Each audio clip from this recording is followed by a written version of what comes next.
Kitob tumani Malham markazi. Assalomu alaykum. Assalomu alaykum, hurmatli podpisчиклар.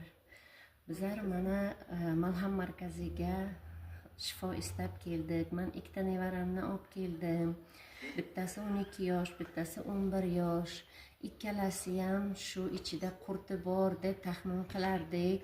Lekin bir marta davolatdik, natija bo'lmadi. Keyin sizlarni eshitib, mana nimalaringizga keldik. Malham markazi shifoxonasiga keldik.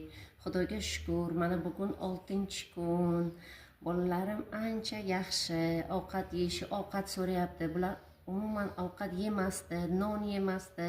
Ovqatni ham shunday zo'rma-zo'raki aytaylik, shunaqa qilib yerdi.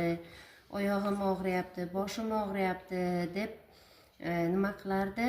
Hozir mana muolajalarni olganimizdan keyin bolalarim ancha yaxshi, tetik, ovqat so'rayapti.